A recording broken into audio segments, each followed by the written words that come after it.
Stand in tadasana.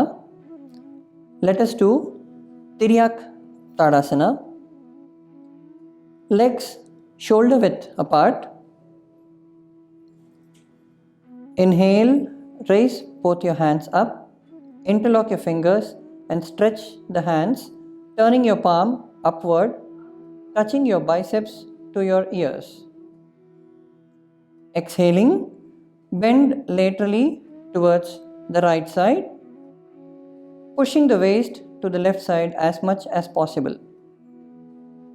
Now inhale, slowly come up to the center.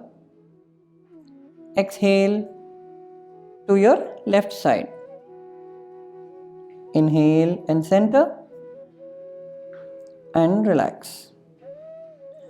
Make sure that you don't bend forward or backward.